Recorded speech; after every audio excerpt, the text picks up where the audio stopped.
de bas de gamme qu'on peut mobiliser à travers un hyperviseur et avec des instances de machines virtuelles, jusqu'au très très haut de gamme, c'est-à-dire d'avoir un supercalculateur dont les différents cœurs sont accessibles à travers la virtualisation également. Donc actuellement, tout de suite, je peux aller allouer des choses sur Amazon qui sont non seulement basées sur des processeurs de supercalculateurs, mais qui sont interconnectés avec les hardware spécifiques à la high performance computing, c'est-à-dire des connexions à 10 gigabits avec du hardware tel qu'Infineon et autres, sont maintenant disponibles sur Amazon. Donc c'est de ça que je parle. Il s'agit vraiment de quelque chose d'extrêmement puissant, puisque tout cela, de la machine de base qui coûte 2 centimes à la machine nœud de supercalculateur qui coûte $2, $2,50 de l'heure, il y a la même couche d'abstraction. Et donc, on peut commencer petit et évoluer. Et il y a évidemment, dans le monde du calcul scientifique, on distingue généralement 2 catégories. Les problèmes qui sont adressés par les machines auxquelles vous faites allusion, qui sont le high throughput computing. C'est des problèmes qui sont parallélisables, qu'on peut soumettre à ce genre d'infrastructure. Mais il y a une autre catégorie de problèmes qui sont fortement connectés et où les nœuds, on va utiliser un PI. Aussi, sauf que c'est tightly coupled. Exactement, c'est tightly coupled et ces choses-là ne peuvent pas tourner sur des infrastructures telles que celles auxquelles vous faites allusion et pour lesquelles il faut des supercalculateurs. Ça existait avant le cloud, c'est le HPC, le High Performance Computing. Sauf que maintenant, il est devenu accessible à tous. Donc, tout un chacun ici peut aller allouer cette infrastructure sur Amazon.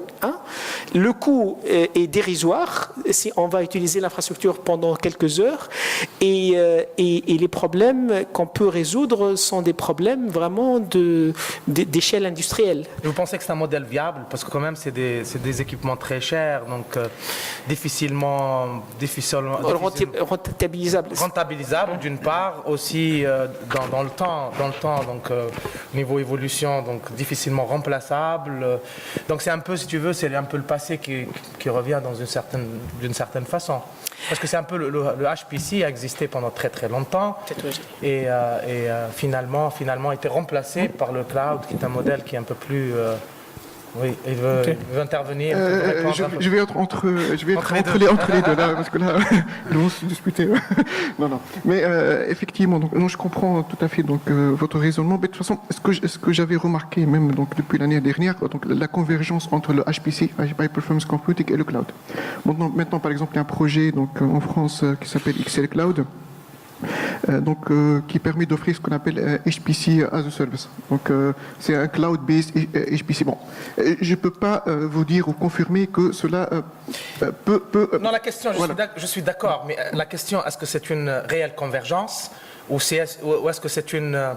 comment dire ça en français? C'est une forme de résurrection ou une façon de la communauté HPC qui essaye de s'accrocher maintenant au cloud, comme ils ont essayé de faire ça avec le grid. Exactement. Donc, si tu veux, c'est un monde qui a existé, qui a eu ses heures de gloire et qui n'a pas arrêté de décliner, remplacé par à un moment donné, le pair à pair, le grid, maintenant le cloud. Est-ce qu'ils sont en train de s'accrocher à ça pour essayer de survivre, ou est-ce qu'il y a une réelle convergence? Est-ce qu'il y a un réel marché? Est-ce qu'il y a une réelle demande? Et est-ce que c'est un modèle viable? Donc c'est ça un peu la question qu'on peut se poser. Oui, effectivement, je suis tout à fait d'accord. Parce que moi-même, personnellement, j'étais un peu étonné de voir cette convergence. Parce qu'à un moment donné, on a eu du mal à le comprendre entre les grilles, etc. Parce que je connaissais des gens qui travaillaient sur le grid. Le jour où on a parlé du cloud, nous aussi on travaille sur le cloud. Comment faire? On va prendre les serveurs, on va les virtualiser. Et là, du coup, j'ai un cloud. Je suis tout à fait d'accord avec votre raisonnement, mais peut-être, donc, on pourrait donner la chance à ces chercheurs-là qui essaient quand même d'assurer cette convergence, et ce qu'ils disent en fait que les nouvelles technologies comme la virtualisation de la GPU, avec les cartes Nvidia comme présenté ce matin par Khaled, ce qui permet d'avoir des machines virtuelles avec du virtual CPU, virtual RAM et maintenant du virtual GPU.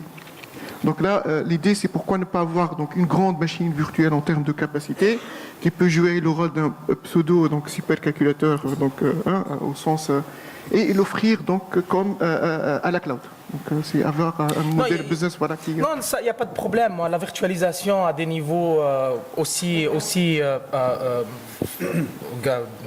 fine grain, c'est-à-dire de granularité fine, il n'y a aucun problème. On peut aller plus loin. Des NetFPGA, des B-boards, etc., qui peuvent être composés à la demande, on the fly. Mais acheter des machines multiprocesseurs, c'est autre chose.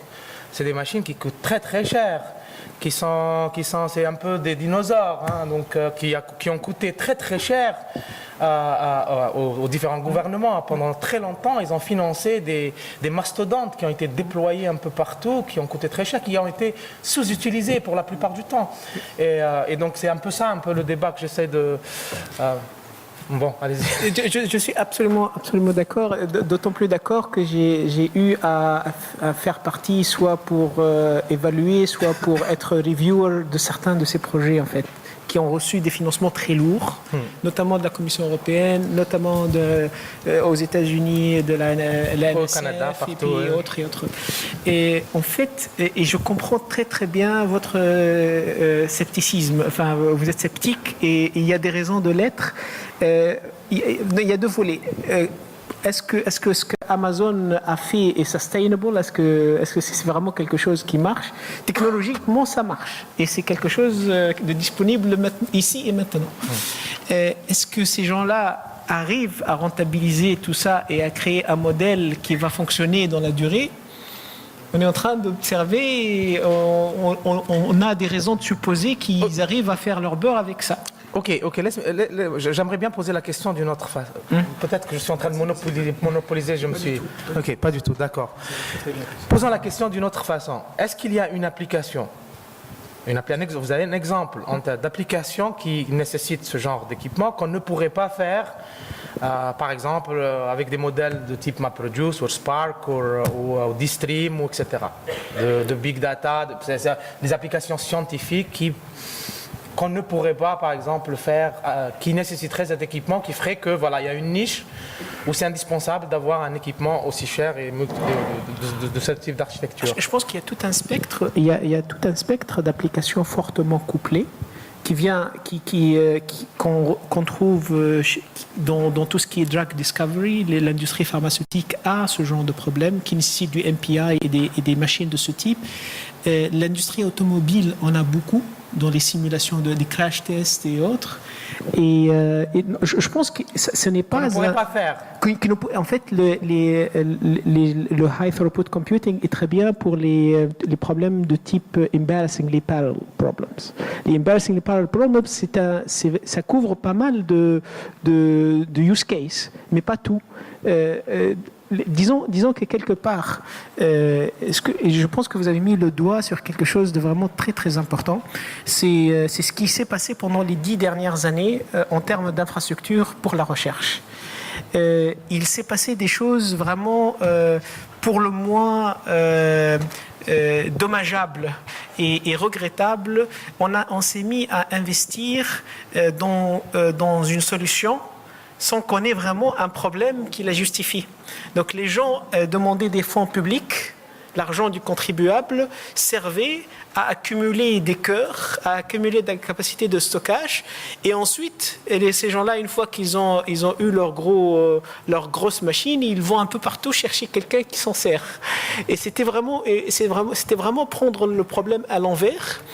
Et l'effort a été mis par la communauté des grés, pas dans l'imagination ou le design des meilleurs moyens de faire bénéficier les chercheurs de ces infrastructures.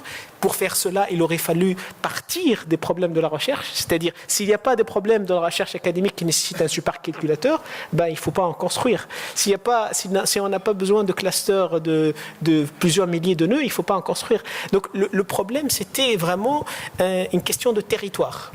Et puis ça, c'est intéressant d'un point de vue, on va dire, sociologie des sciences.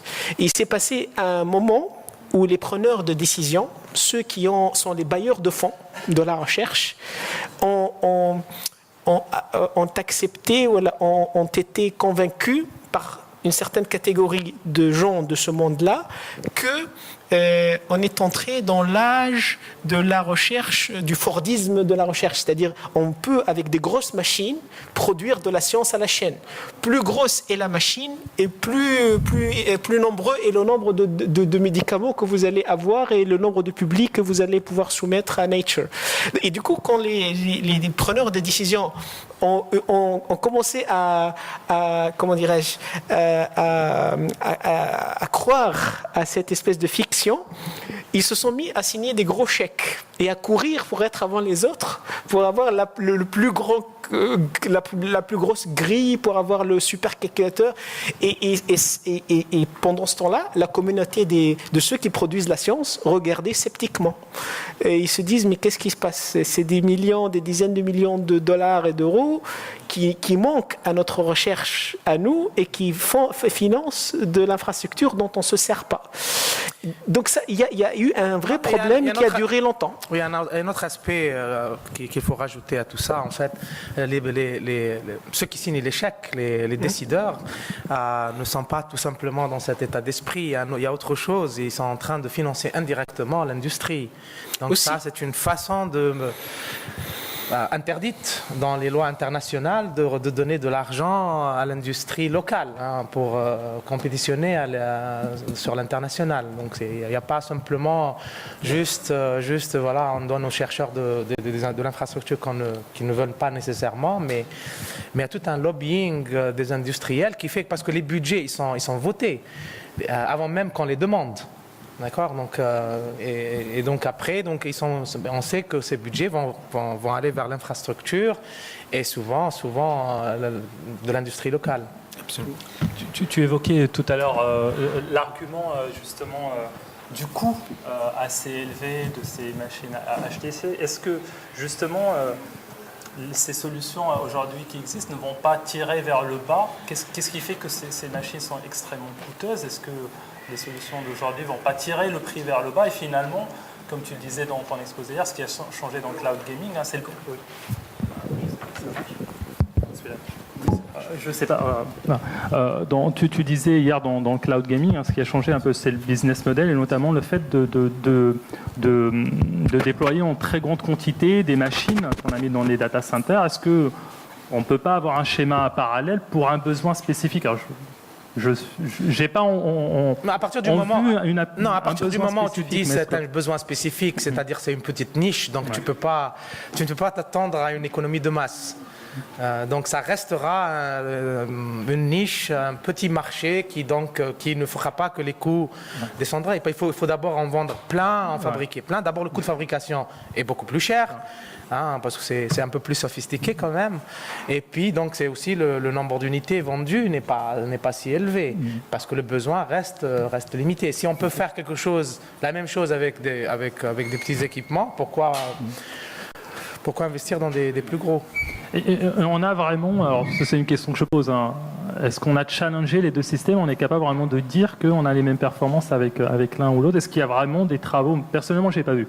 Mais est-ce qu'il y a des travaux qui le démontrent de façon Non, je pense qu'il faut attendre un peu et voir un peu l'expérience Amazon qu'il a citée et voir comment ça va. De toute façon, on aura les données bientôt pour voir si c'est vraiment viable comme marché ou Amazon fera autre chose. Je vous laisse passer à autre chose. Peut-être un dernier point qui est connecté à ça. Donc là, vous avez mentionné le fait que des lobbies et certains objectifs économiques ont fait que les gens ont investi dans quelque chose dont la recherche n'avait pas besoin, mais qui avait vocation à financer l'industrie. Je pense que le monde de la recherche aussi est un peu coupable, notamment les physiciens des particules. Donc ces grosses infrastructures servent aux gens du CERN, et plus il y en a, plus ils sont contents, parce que c'est eux qui savent s'en servir et c'est eux qui en font l'usage le plus évident. À mon avis, il ne faut pas aller sur ce terrain, parce que des scientifiques ou des chercheurs qui sont complices, alors là, c'est des physiciens, des mathématiciens. Toute la finance aujourd'hui a été justement, toutes ces dérivatives, etc., toute la crise c'est bon, là, il marche. Toute cette crise financière a été pour beaucoup donc, faite avec la complicité d'économistes véreux et on peut parler aussi de médecins dans l'industrie pharmaceutique, mais bon, mais c'est un autre sujet. Donc oui, il y a des scientifiques honnêtes, il y a des scientifiques moins honnêtes, c'est clair. Oui. Et l'autre volet de l'échec, ce n'est pas juste le volet solution qui cherchait un problème et qui a coûté beaucoup d'argent. Il y a le volet monde académique qui maintient de l'infrastructure. Et quelle était la qualité de service assurée? Quelle était la durabilité ou la sustainability de ce qui était mis dans les mains des chercheurs? On avait de l'argent qui était assuré pour une durée limitée dans le temps. 1 an, 2 ans, 3 ans. Et un chercheur devait se faire confiance à une infrastructure dont il ne voit pas les perspectives. Personne ne sait si on va avoir ces stockages, qui va les maintenir, avec quelle continuité de... Et donc le problème, c'est que le monde académique, pendant longtemps, a essayé de faire ce qu'il n'aurait pas dû essayer de faire, c'est-à-dire faire ce que l'industrie a vocation à faire, notamment à maintenir et à s'occuper des infrastructures IT. Tout le monde, personne ne conçoit aujourd'hui que chaque institution, ou chaque université, ou chaque usine maintienne les moyens de production de l'électricité en local.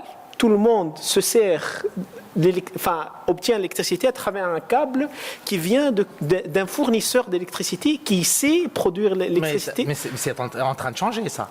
Mais ça a été... C'est en train de changer complètement. Exactement. On est en train de revenir à une situation où tout le monde produit de l'énergie, même le citoyen lambda. Pas l'énergie électrique. Si. Tu peux faire faire un panneau solaire et le revendre à l'opérateur. Et là, je ne parle pas des municipalités, etc., qui maintenant, il y a une décentralisation complète du réseau électrique, donc smart grid, n'est-ce pas? Énormément, des milliards sont investis de par le monde dans le smart grid, par le département, partout. Et donc, c'est une décentralisation complète de la grid. C'était une mauvaise métaphore. Ok, bon, alors... Alors, une question à la va-vite. Est-ce que les réseaux, d'une manière générale, on les a construits pour partager des ressources? Si je demande à l'un de mes étudiants... Il marche pas, attends. Ça va? C'est bon? Alors, les réseaux, on les a construits pour partager des ressources. Le cloud computing, est-ce que c'est des machines, c'est un réseau, c'est le réseau des réseaux, est-ce que c'est un partage d'expérience, partage de quoi exactement? Est-ce que ça englobe tout ça? Première question. Deuxième question pour peut-être Wajdi, Raouf et Khaled, dans le domaine de la recherche. Quelles sont les opportunités dans le domaine de la recherche? Quels sont les axes de recherche actuellement qu'on est en train de développer en Occident, en France, au Canada? Parce que nous, on est en train de vous suivre en quelque sorte. On lit les articles, on essaie de voir ce que vous faites dans le domaine du R&D et on essaie un petit peu de s'inspirer de certaines idées, de développer les nôtres. Mais finalement, c'est l'industriel qui va implémenter. Nous, on ne va rien en tirer, profit, sauf former des doctorants, former des chercheurs, des futurs enseignants. Et ça, c'est en passant la deuxième question. La troisième, je vais vous laisser céder la parole. À l'échelle de la nation, à l'échelle de la Tunisie, le commun des mortels, le Tunisien moyen, s'il veut profiter d'une telle technologie, ce sera dans quel domaine? Je vous donne peut-être une idée qui me vient à l'esprit. Nous avons des milieux défavorisés, là où le médecin ne peut pas y aller. Pourquoi ne pas partager, si je considère le cloud comme étant un partage d'expérience, un partage de compétences, pourquoi ne pas implémenter une solution qui essaie de partager l'expérience, la compétence du médecin pour le rapprocher du milieu défavorisé? C'est-à-dire, par exemple, scanner un petit peu le dossier médical du patient, l'envoyer sur une plateforme cloud nationale et par la suite, le médecin, il consulte le dossier du patient et il donne la conduite à tenir au patient qui est installé dans un milieu là où il n'y a pas de spécialiste. Donc, Voilà, c'est des questions qui me tourmentent, des petits problèmes d'enseignants-chercheurs tunisiens qui aimeraient bien avoir vos réflexions, vos idées, vous qui vivez à l'Occident, vous êtes algérien, un ami algérien qui connaît bien la Tunisie, et vous revenez assez souvent, donc vous aimez la Tunisie. J'aimerais bien profiter de cette expérience avec la notoriété de Raouf Boutaba et de Khaled et de Kérim. Wajdi, il est dans le même contexte que moi, donc j'aimerais bien que vous enrichissez le débat par rapport à ces questions-là. J'ai discuté avec mes étudiants, j'ai recensé ces questions en fait. On a discuté ensemble, ils aimeraient bien que vous répondez donnez des éléments de réponse à ces petits problèmes. Allez-y. Moi, je commencerai par dire qu'il faut poser une question à la fois parce que je me rappelle que de la dernière. Alors, j'ai commencé par la dernière. Oui, la télémédecine, c'est un peu ce qu'il faut suggérer comme application. Je pense que le cloud n'est pas nécessairement indispensable. Donc la télémédecine ou les travaux sur le e-health, etc. ont existé avant le cloud. Mais le cloud peut en effet contribuer, donc des ressources, notamment de stockage, de traitement, etc. Et plus d'accessibilité, mais oui, en effet, mais pas seulement. Vous parlez des régions qui sont desservies, c'est-à-dire des régions pauvres, etc. Mais il y a aussi, mais la télémédecine concerne de plus en plus aussi même des gens qui sont pas nécessairement pauvres ou dans des régions desservies. Un peu toutes ces personnes qui peuvent recevoir des traitements à domicile au lieu d'être hospitalisés, etc. Et donc il y a énormément d'applications qui se développent pour offrir des traitements à domicile qui, par exemple, réduiraient d'une certaine façon les coûts de la sécurité sociale, etc., qui sont des coûts très très difficiles à porter pour la plupart des États et des gouvernements. Donc oui, énormément d'applications de toutes sortes, donc dans la technologie des capteurs, pour surveiller de façon continue, par exemple, le malade cardiaque ou diabétique ou je ne sais pas quoi, ou pour les personnes âgées, par exemple, les personnes âgées qui l'une des causes la plus importante, par exemple, de problèmes chez les personnes âgées, c'est les chutes qui conduisent, par exemple, à des fractures, notamment de la hanche, etc. Des traitements très difficiles, très coûteux. Et puis on voit beaucoup maintenant de technologies qui se développent, par exemple pour analyser la démarche, pour aider la personne âgée quand elle se lève la nuit à retrouver son chemin dans la maison. Enfin, il y a énormément d'applications, monitorer le sleeping habits, etc. Il y a énormément d'applications dans ce domaine. Oui, c'est une direction claire, c'est une application très importante. Il y a énormément d'argent dans ce domaine-là, énormément de potentiel dans le domaine de la télémédecine. Le cloud peut contribuer comme un support, donc fournir les ressources, etc. Donc maintenant que je viens de me rappeler de la première question, on fait comme ça, je continue, après je passe la main. Et donc la première question, c'était le réseau a été créé pour des raisons de partage de ressources. En effet, l'Internet, qui est le réseau de données par excellence aujourd'hui et éventuellement va devenir le réseau tout court, même pour toutes les autres applications telles que la voix, la téléphonie et autres, et il a été en effet développé pour partager des ressources.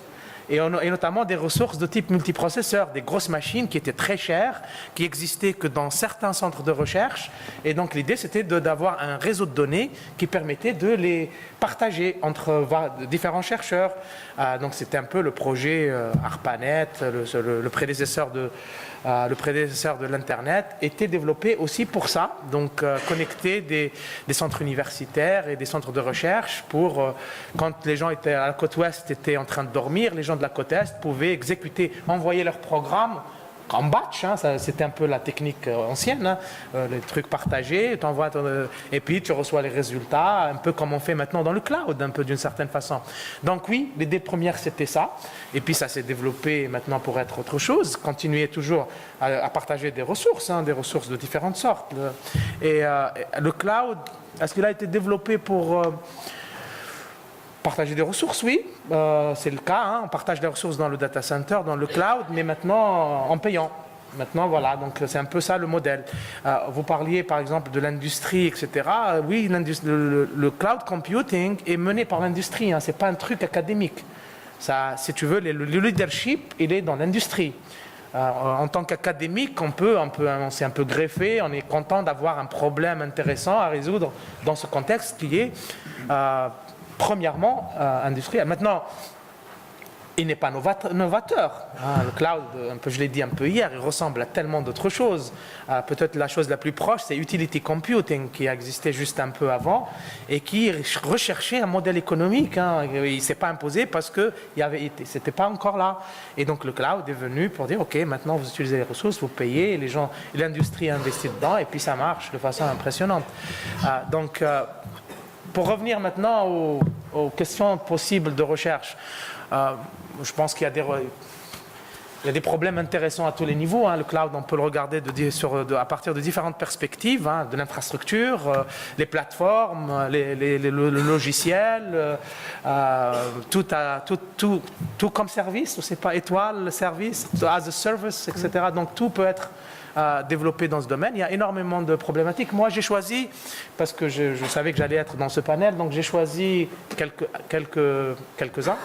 Donc, je ne sais pas si vous voulez que je les présente ou peut-être laisser les autres parler avant ou... Non? Vous avez celui-là? Peut-être que vous êtes bien lancé, donc je pense que le mieux... Bon, vous pouvez commencer ça, peut-être?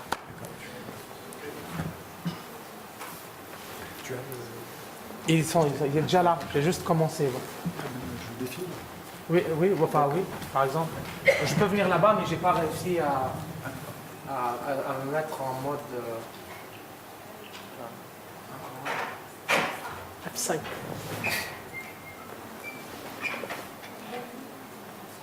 F5 ne marche pas. Le mec qui nous fait. Voilà, très bien. Bon, je reste assis. Je reste et je défile. Allez-y, vas-y.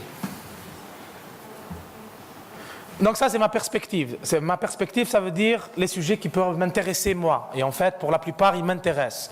Donc je travaille sur un certain nombre d'entre eux. J'en ai présenté un hier, et donc c'est là encore, mais je ne sais pas si vous avez assisté à la présentation hier, peut-être que je zapperai cette partie. Donc en fait, moi je regarde le cloud comme un ensemble de centres de données, data centers, qui sont interconnectés par des réseaux publics comme l'Internet ou des réseaux privés de plus en plus. Google, par exemple, a déployé son propre réseau pour interconnecter ses data centers, d'autres le font aussi. Et donc, les questions qui m'intéressent, c'est comment concevoir ces data centers, ou les data centers du futur, parce que, bien sûr, il y a des data centers déployés en masse, et il y a énormément d'opérateurs ou de fournisseurs qui le font, Amazon, Google et d'autres, mais on peut déjà réfléchir aux data centers du futur, comment ils vont être, par exemple. Et donc, comment les concevoir? Il y a le data center physique, il y a le réseau à l'intérieur du data center, parce que mon background, il est plutôt réseau de communication, donc les réseaux à l'intérieur du data center, les réseaux qui interconnectent les data centers. La virtualisation, elle est très très importante, mais jusque-là, qu'est-ce qu'on fait? On virtualise les serveurs, on crée des machines virtuelles, mais de plus en plus, on se rend compte qu'il faut aussi virtualiser la ressource bande passante. Parce qu'on peut avoir une application, on peut avoir toutes les ressources de calcul et de stockage, mais si l'application a besoin de communiquer entre les différentes machines virtuelles et n'a pas la bande passante nécessaire, donc la performance de l'application va être dégradée. Donc comment on peut aussi assurer la qualité de service de ce point de vue? Et la façon de le faire, c'est d'avoir aussi la virtualisation, ce qu'on appelle la virtualisation de data center. Donc, virtualiser tout un data. Je suis un client, un utilisateur, et j'ai besoin de tant de ressources de CPU, de temps de mémoire, de temps de disque, mais aussi de temps de bande passante, et je veux que mes machines virtuelles soient interconnectées avec telle ou telle topologie. Donc, finalement, je virtualise tout le data center physique en multiples data center virtuel, et donc pour répondre à un besoin particulier d'applications comme des big data ou autre chose. La sécurité, bien sûr, est un problème très très important. Je pense que c'est la raison qui fait que beaucoup d'entreprises de petites et de grande taille, ainsi que d'autres, gouvernements, etc., s'inquiètent quant à l'outsourcing. Par exemple, mettre leur infrastructure de IT, de technologie, technologie de l'information, de l'outsourcer au cloud, parce que les données sont privées, ça peut être critique, c'est leur business, ou c'est, par exemple, on parlait des applications médicales, mettre des trucs comme ça, ça peut être critique, il y a des données sensibles, donc la sécurité est très importante, les plateformes qu'il faut déployer dans ton speech tout à l'heure, tu parlais de comment facilement donner la possibilité à quelqu'un de facilement utiliser et accéder à ces ressources, et donc etc. Donc ça, c'est un aspect. L'autre aspect, donc une fois qu'on a conçu, disons, les centres de données du futur, maintenant, comment les gérer? Les gérer de façon efficace pour en tirer le maximum de revenus, de profit pour celui qui fournit l'infrastructure, et en même temps, fournir la qualité de service aux utilisateurs, qu'ils soient contents, etc. Et on sait que ces deux objectifs sont souvent conflictuels. Donc, pour maximiser le revenu, on va mettre le maximum d'utilisateurs, mais éventuellement, il va avoir une qualité de service dégradée. Donc, comment un peu joindre les deux bouts, c'est pas évident. Donc, il y a des problèmes spécifiques comme le scheduling, l'allocation de ressources. J'en ai parlé un peu dans mon talk hier. La gestion du réseau, le scaling, ça a été mentionné, comment on peut faire du scaling de façon dynamique et rapide et efficace. Comment la gestion de l'énergie. J'ai mentionné dans mon speech hier que l'énergie constitue une part très très importante du coût opérationnel du fournisseur d'infrastructures, et donc c'est une ressource qui est critique, et donc on doit la gérer avec parcimonie. La sécurité, j'ai mentionné aussi, et le pricing. Le pricing, jusque-là, par exemple, on parle de 2 centimes, 3 centimes, etc.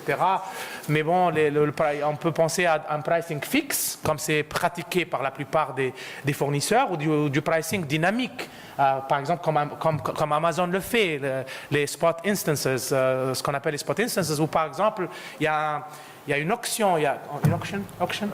Enchère. Il y a une enchère qui se met en place, où par exemple les gens vont dire voilà, je peux payer ça pour telle instance, et éventuellement après on va calculer qui pourrait bénéficier. Donc c'est un peu une enchère, quoi. Et puis certains peuvent avoir, s'ils font le bon bid, ils vont arriver à avoir les ressources, et ça a un intérêt, ça a un avantage, parce que quand il y a une utilisation qui n'est pas très bonne des ressources, on va diminuer le prix pour que plus de clients arrivent, et quand il y a beaucoup de clients, on est saturé, on va augmenter le prix pour aussi faire ce qu'on appelle du peak shaving, c'est-à-dire on va descendre un peu l'utilisation, la congestion, et donc c'est des moyens très très importants pour gérer les congestions, pour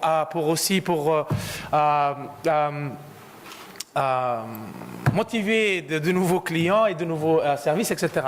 Donc un peu ça, c'est un peu les domaines qui m'intéressent, c'est des domaines sur lesquels je travaille et je publie. Donc on peut passer au suivant. Dites-moi quand il faut s'arrêter. Hein.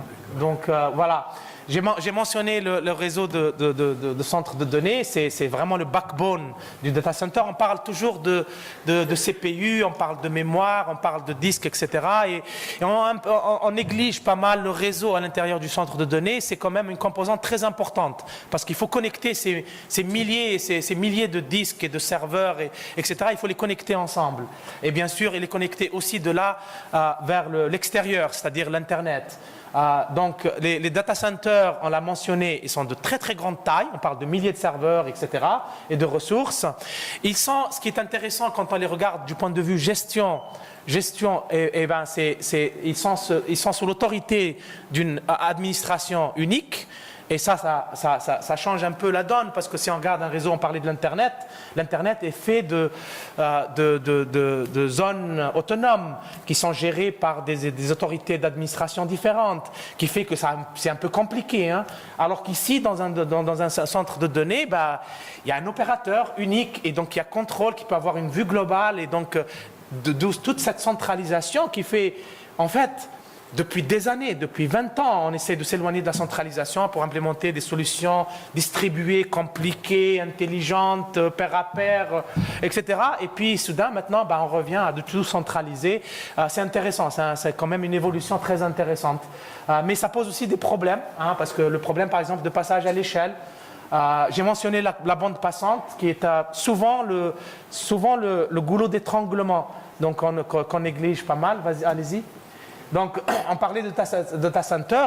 Quels sont les principes de conception qu'il faut garder en tête quand on parle de réseau de centres de données?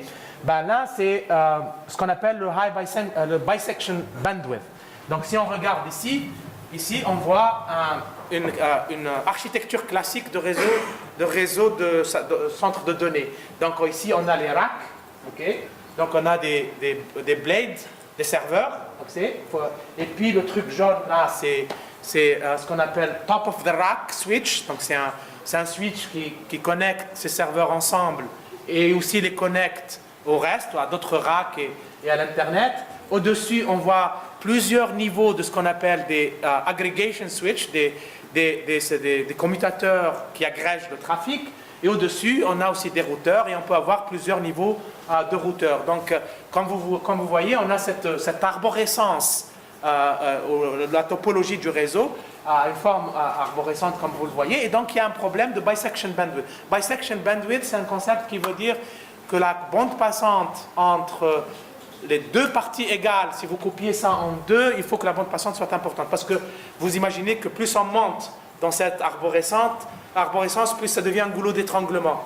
Et donc, c'est pour ça qu'on peut penser à ce qu'on appelle des fat trees. On a plusieurs liens possibles entre les différents switches, etc., pour éviter des situations de panne et des goulots d'étranglement, etc. Il faut aussi low latency. Low latency, ça veut dire, quand on conçoit un centre de données, il faut s'assurer que le diamètre n'est pas très très important. Parce qu'imaginez une machine virtuelle ici, vous avez par exemple une application 3/3, comme par exemple un service web, où tu as un front-end application, tu as un back-end, un serveur de base de données, etc. Et éventuellement une machine virtuelle où tu as le front-end ici, et donc une machine virtuelle où tu as le back-end, le serveur de base de données là-bas. Il faut que la latence soit minimale. Donc il faut concevoir le réseau de telle façon que le diamètre ne dépasse pas une limite qui pourrait avoir un impact négatif sur la performance. Un autre problème très très intéressant, c'est celui de l'adressage. Il faut absolument séparer l'identifiant d'une ressource de son adresse. On utilise l'adresse IP, par exemple. L'adresse IP, elle identifie une machine et en même temps, elle permet de lui adresser du trafic. Et ça, c'est un grand problème parce que qui, par exemple, aurait des implications sur la migration de machines. Donc, si vous migrez une machine, elle peut changer d'adresse IP si elle va dans un autre sous-domaine. Et donc, toutes les connexions TCP qui vont être discontinues. Donc, il y a un problème. Et donc, la façon de le résoudre, il faut une séparation complète de l'identifiant de la localisation. Et donc, ça peut être fait de différentes façons. Il y a quand même des solutions, mais elles ne sont pas nécessairement parfaites. Et donc, il y a toujours des choses à creuser là-bas. Donc, si on parle de réseau, ça, c'est une approche plutôt recherche, je dirais, plus que pratique. C'est un peu la notion de centre de données de type conteneur. D'accord, de type conteneur. Donc ça, c'est des architectures où en fait, la communication n'est pas assurée simplement par des commutateurs dédiés, c'est-à-dire des équipements réseau, mais aussi par les serveurs eux-mêmes. C'est-à-dire chaque serveur n'est pas seulement un serveur qui exécute des processus, mais qui aussi permet de faire de la communication, de faire par exemple du forwarding de paquets à d'autres serveurs. Donc ici, ça va être un exemple de ce type d'architecture. Donc on parle de conteneurs parce que finalement, on peut faire des conteneurs où il y a un certain nombre de serveurs, un certain nombre de commutateurs, et on peut composer ces conteneurs pour en faire des data centers plus grands. Et donc il y a des limites, il y a des contraintes quant au nombre de serveurs qui peut être rajouté, donc au niveau flexibilité, au niveau du passage à l'échelle. Mais en tout cas, c'est une approche intéressante. On voit par exemple un niveau 0 d'un B-cube, vous avez 4 serveurs, et donc vous avez un commutateur avec 4 ports. Et donc ces serveurs communiquent à travers ce petit commutateur. On peut faire un conteneur de plus grande taille qui est constitué de 4 B-cubes de niveau 0 et 4 switches de 4 ports aussi. Donc c'est pas cher, un switch à 4 ports. Et donc on peut continuer comme ça de façon récursive, constituer des conteneurs de plus en plus grands. Donc par exemple ici vous avez un niveau virtuel d'adressage. Par exemple le serveur 00, quand il veut communiquer avec le serveur 01, il va aller au switch ensuite là. Mais s'il veut communiquer avec le serveur ici, le serveur par exemple 1.2, donc il va passer par de 0.0 au serveur 0.2 et du serveur 0.2 au switch 1.2, ensuite il peut revenir ici. Donc vous voyez que le serveur ici est impliqué dans la commutation de paquets. Pas seulement et donc c'est une idée complètement différente un peu de ce qui se passe en réalité, en pratique dans l'industrie aujourd'hui, mais qui peut être intéressante, elle a ses avantages et ses inconvénients. Donc il y a aussi un autre problème, par exemple, qu'on voit dans les data centers. Si vous n'avez pas été dans un centre de données et vous passez derrière les racks et vous allez voir des millions de câbles qui vont dans toutes les directions. Et donc, très très difficile à mettre en place, à maintenir, on se perd facilement qui est connecté à quoi. Et donc, c'est extrêmement compliqué. Donc là, maintenant, on commence à penser à des commutateurs complètement sans fil, wireless, pour éviter tout ce câblage, ou même optique, où par exemple, le plafond du data center, c'est des réflecteurs. C'est des réflecteurs de light, de lumière, et donc la commutation se fait par exemple par les murs et le plafond du data center lui-même. Donc c'est un peu des idées un peu peut-être un peu far-fetched comme on dit, mais quand même intéressantes à explorer. Vous me dites de m'arrêter quand vous voulez, mais sinon vous continuez. Ok. Voilà un concept, je pense que ce matin vous avez mentionné ça pendant une de vos questions, un concept très très important qui gagne. Non, si vous cherchez un sujet de thèse et vous intéressez au réseau et vous n'êtes pas au courant de ce qui se passe dans le domaine du Software Defined Networking, eh ben ça c'est le sujet de thèse à prendre. Software Defined Network, c'est un concept qui consiste à dire on va découpler le plan de data du plan de contrôle. Ce n'est pas une idée nouvelle, hein? Donc si vous avez entendu parler des réseaux programmables, actifs, etc., il y a 15 ans, etc., vous allez retrouver un peu des similitudes, comme on disait pour le cloud tout à l'heure. Par contre, ce qui est intéressant, c'est que maintenant, ça devient une réalité. Ça devient une réalité parce que l'industrie a embrassé ce concept. Il y a plein de produits qui existent sur le marché. Les opérateurs adhèrent à ça pour l'instant. C'est pas dit qu'est-ce que ça va être, mais en tout cas, il y a énormément de push dans ce domaine. Donc, l'idée là est en fait de rendre l'équipement réseau une commodité, comme un serveur, c'est-à-dire on achète le hardware de n'importe qui, et après on implémente notre plan de contrôle en logiciel, un serveur qui va décider, qui va prendre les décisions, et le hardware, tout ce qu'il va faire, il va forwarder les paquets en exécutant des politiques ou des règles qui sont décidées par un contrôleur centralisé, logiquement centralisé. Et donc vous imaginez que ça a une application directe dans le cadre d'un data center qui est géré de façon centralisée de toute façon. Et en fait, les Software Defined Networking, les contrôleurs SDN sont déployés pour une grande partie dans les data centers. Par exemple, la compagnie qui a développé OpenFlow, vous avez entendu, OpenFlow, c'est le standard de fait de SDN. C'est le protocole qui connecte le plan de contrôle, le contrôleur logiciel, au hardware, pour lui envoyer les règles de commutation de paquets. Okay? Et ce OpenFlow, ce protocole qui a été développé à Stanford par Nick McKeown, donc par un doctorant, ils ont fait une petite compagnie qui a été vendue à VMware, qui est un grand de la virtualisation dans le domaine des data centers, pour 1,3 milliard. Okay? Dans les 300 millions, enfin, le 1 milliard en cash. Donc pour vous dire, c'est juste un protocole qui ne fait rien de nouveau par rapport à COPS. Pour ceux qui ont connu COPS il y a quelques années, standardisé par l'IETF, où on a un PDP et des PEP dans mais bon, ça c'est une autre histoire. Alors qu'est-ce qu'il y a? Alors bon, voilà, on peut utiliser SDN pour faire du forwarding, du routing, du load balancing, du failure handling, par exemple la reconfiguration de route de façon très flexible. À partir du moment où le plan de contrôle est implémenté en logiciel, vous pouvez imaginer la flexibilité de ce qu'on peut faire. On peut changer le routage comme ça à tout moment. On ne va pas aller... Oui. Là, on ne parle pas que à l'intérieur du data center. Oui, mais surtout à l'intérieur du data center. Maintenant, il y a des déploiements à l'extérieur. Bien sûr, les opérateurs réseau, ils regardent ça. Mais en tout cas, Google a déployé ça dans B4, son réseau qui interconnecte les data centers. C'est un Wide Area Network. Et en fait, ça soulève des questions intéressantes au niveau recherche. C'est le passage à l'échelle. Parce qu'un contrôleur centralisé qui gère des millions de flots de données à la seconde, ça c'est un peu compliqué, même dans un data center. Et donc maintenant, après on dit, ok, maintenant il faut faire plusieurs contrôleurs.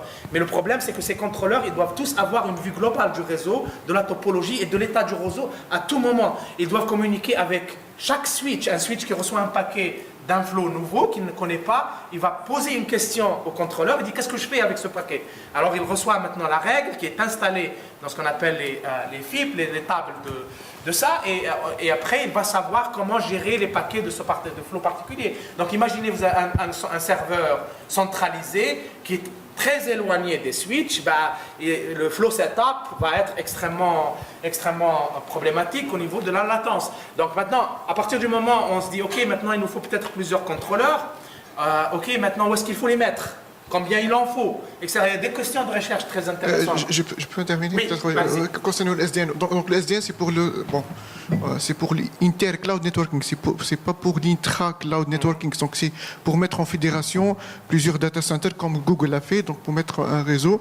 Donc je peux créer un réseau virtuel, une sorte de réseau virtuel qui relie, interconnecte plusieurs data centers qui forment un cloud, de Google App ou quelque chose comme ça. Et là, on peut voir l'utilité d'utilisation de SDN et la séparation entre le plan de contrôle et le plan d'acheminement. Et la question qui se pose, mais c'est un challenge peut-être que je vois tout de suite, c'est comment avoir dans ce cas-là un plan de contrôle commun entre la partie networking et la partie système. Parce que le cloud, il a son propre système de gestion, d'accord, donc dans le data center. Et on a donc le CE, le control element de OpenFlow, par exemple, si on parle d'OpenFlow. Donc, quelque part, il faut avoir un plan de contrôle commun pour assurer donc un contrôle ou bien la qualité de service de bout en bout entre les data centers. Donc, voilà. Donc. Je vais commencer par me mettre en désaccord d'abord. Je pense que le SDN n'a pas été défini pour les intercloud. Il a été défini pour simplement gérer les flux réseau, les flux de données indépendamment de l'intra ou l'intercloud. Je suis tout à fait d'accord. Le SDN, c'est pas pour. Il a été né même avant le cloud, c'est-à-dire le principe de séparation du plan de contrôle, d'acheminement, comme le fait Forces par exemple, ça date depuis donc une dizaine d'années. Une des applications, je continue à dire, j'insiste pour dire que une des applications importantes, le déploiement important de SDN est dans le data center. C'est dans cette perspective que VMware a acheté Nigeria. VMware n'est pas dans le intercloud, etc. Mais en tout cas, ça a une utilisation claire. On peut aussi séparer à l'intérieur du cloud et avoir une flexibilité très importante quant à par exemple le plan de routage, etc. Maintenant, le SDN et la virtualisation, ça peut marcher ensemble, mais c'est pas nécessairement. La virtualisation n'est pas une partie de SDN en tant que telle. Donc déjà, pour faire de l'SDN avec OpenFlow, il faut déjà avoir FlowVisor en dessous, parce qu'il faut d'abord virtualiser, dans ce cas-là, le flow space. Okay, donc SDN, il y a de la virtualisation, ce qu'on appelle maintenant dans l'industrie, c'est les NFV, les Network Function Virtualization, qui est très très très big dans l'industrie, mais c'est deux choses qui vont ensemble, mais ce n'est pas nécessairement exactement la même chose. Donc c'était quoi la question? Maintenant que j'ai... Non, en fait, dans ce cas-là, il n'y a pas de question, parce que là, on a deux avis complètement donc, différents.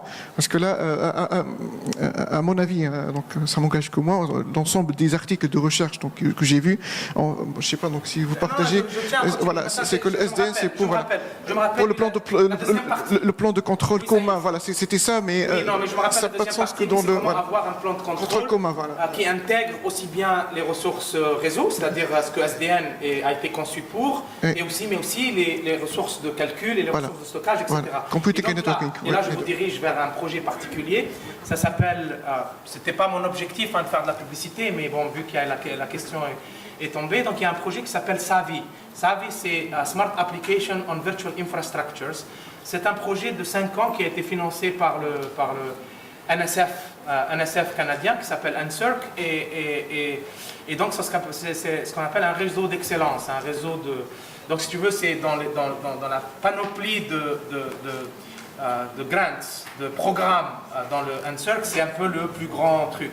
Et donc ça a été financé, donc je suis un des leaders de ce projet et dans l'objectif, par SAVI justement, c'est de construire un plan de contrôle qui intègre aussi bien les données, les ressources de calcul, le plan de etc., de réseau, etc. Et on a même des publications, donc je peux vous diriger vers ça. Donc oui, c'est un problème, je suis d'accord, très intéressant au niveau recherche, et il y a déjà un projet, du moins un projet Parce que que je connais c'était dans le évoqué domaine. même dans le projet SAIL. C'est un projet donc, européen FP7, là Oui. où j'ai travaillé, j'étais impliqué dans le projet. Donc il y avait donc, un challenge, c'était le cloud networking. Et bien évidemment, c'était ça le problème, là où il y avait Ericsson. Donc c'est comment mettre en place donc, une fédération de data Ericsson est une centers. partie prenante de notre projet aussi. Exactement. Donc, comment faire, donc, comment le SDN ou bien l'OpenFlow, il peut interconnecter des data centers. C'est du inter-cloud networking. Et c'était parmi donc, les challenges, c'est comment avoir en fait Ben, nous, on le fait. ce plan. Nous, donc, en fait, voilà. on vient de déployer le SAVI Testbed. Il est déployé au Canada. Il y a 6 universités. Il y a Laval, il y a McGill, il y a Carleton. Donc Laval et McGill sont au Québec. Carleton qui est à Ottawa. Il y a l'Université de Toronto, York University et l'Université de Waterloo qui sont en Ontario. Il y a Calgary, il y a l'Alberta et il y a Victoria. Donc ça va de l'extrême est à l'extrême ouest du Canada. Et on a déployé ce testbed, le SAVI testbed, qui permet déjà de faire la virtualisation et donc exactement ce qu'on disait, un plan donc, de type SDN. On appelle ça SDI, Software Defined Infrastructure, parce qu'on n'est pas limité à l'aspect réseau. Okay? Donc un peu exactement ce que vous dites. Et on fait ça pas seulement à l'intérieur, dans ce qu'on appelle les smart edges. Donc il y a un edge dans chacune de ces universités, et ils sont interconnectés par les réseaux de recherche provinciaux, qui eux-mêmes sont interconnectés par le réseau de recherche fédéral. Donc par exemple en Ontario, le réseau de recherche provincial c'est Orion, et le réseau de recherche fédéral c'est Canary. Et donc on peut aussi virtualiser ces réseaux donc, de recherche pour interconnecter les smart edges dans un testbed à l'échelle nationale et tout ça géré de façon software defined type of infrastructure. D'accord? Donc research opportunity, performance and scalability, j'ai parlé du problème de SDN, c'est qu'il y a cet aspect centralisé et on sait qu'il y a un problème de passage à l'échelle. J'ai mentionné ça, la tolérance aux fautes, si on a un seul contrôleur, s'il tombe en panne, tout le réseau tombe en panne, donc il faut des solutions dans ce domaine. Par exemple, comment définir des politiques de haut niveau et que ces politiques soient traduites de façon automatique en règles de commutation, okay, qui sont après enforced, c'est-à-dire par le hardware, etc. Et puis comment, par exemple, utiliser SDN, donc ça revient à ce que vous dites, par exemple, pour déployer des applications de type cloud, notamment le MapReduce, par exemple, parce que MapReduce, on a discuté de ça la dernière fois, c'est qu'on a des tâches qui communiquent entre elles et qu'il y a des dépendances entre ces tâches. Et donc comment, par exemple, utiliser SDN pour faire une forme de réservation de ressources ou pour assurer une certaine qualité de service qui permet d'éviter que des tâches soient retardées à cause d'une congestion réseau, retardant de ce fait le job en entier et qui est un critère de qualité de service très important pour ce type d'application. Next, please. All right. Ça, je pense que je vais passer assez rapidement. Non, je crois que je vais zapper ça, parce que je l'ai présenté un peu hier. La gestion de ressources, très très importante. Il y a au moins 2 perspectives. La perspective fournisseur de services et la perspective fournisseur d'infrastructures. Next. J'ai mentionné hier que quelque chose qui a été complètement omis dans la littérature, c'est le fait que les ressources sont hétérogènes, et les applications aussi sont hétérogènes. Et ne pas tenir en compte cette hétérogénéité du workload et de l'infrastructure fait que finalement la plupart des algorithmes proposés dans la recherche ne sont pas vraiment optimaux ou inapplicables en pratique. Donc là, il y a matière à faire de la recherche. J'ai mentionné ça. Dynamic Service Scaling, how much to scale, combien et comment le faire de façon dynamique, c'est-à-dire en limitant un peu la surcharge, le coût. Par exemple, définir des modèles de prédiction qui sont adaptés aux applications, par différentes applications en différents patterns. Et ça, par exemple, c'est un problème intéressant aussi. La modélisation de la performance, j'ai mentionné ça hier. Quelles sont les métriques de performance importantes? Comment les évaluer? Quel est l'impact du scheduling ou de l'ordonnancement sur ces métriques, etc. Donc j'ai mentionné ça hier aussi, donc je passe. Alors le scheduling, je l'ai fait aussi hier, donc je passe. Ok, l'énergie, donc j'ai mentionné hier, peut-être ce que je n'avais pas montré hier ici, c'est une répartition des coûts d'un opérateur réseau. Donc je l'ai juste mentionné, comme vous voyez ici, ça c'est le coût de l'électricité, okay, sur un investissement de 3 heures amorti sur 10 ans. Donc vous voyez, c'est à peu près 13% ici, juste le coût de l'électricité. Et après, il faut compter aussi le coût de cooling, etc. Donc je passe, on a parlé de ça. Non, revenez un peu s'il vous plaît. Ok, peut-être, allez, on passe direct à Big Data, tant qu'à faire. Donc, oui, voilà un domaine qui est extrêmement, comme on dit dans les pays anglo-saxons, hot. Okay? Donc, si vous voyez, par exemple, le nombre de postes qui sont ouverts dans le milieu académique, hein, si on a fait son doctorat dans les Big Data, il y a plein d'opportunités. Il n'y a pas une université qui n'a pas un poste dans le Big Data. Donc, Big Data, ça implique beaucoup de choses. J'ai mentionné hier des exemples, hein, combien par exemple de données une compagnie comme Facebook avait. Donc j'ai d'autres exemples ici. Par exemple, il y a 5700 tweets par seconde, si on parle juste de Twitter, 500 millions de tweets par jour. Okay? Et qu'est-ce qu'on veut faire? On veut analyser ces tweets. Okay? On a parlé de MapReduce, tout ça pour batch processing. Dans MapReduce, hein, on connaît déjà tout, on a déjà les données. Qu'est-ce qu'on fait? On va mettre ces données-là dans le data center. Après, on va exécuter des tâches de type map et reduce pour analyser ces données-là et je ne sais pas, et après dire quelque chose, faire dire quelque chose à ces données. Alors maintenant, comment le faire en temps réel?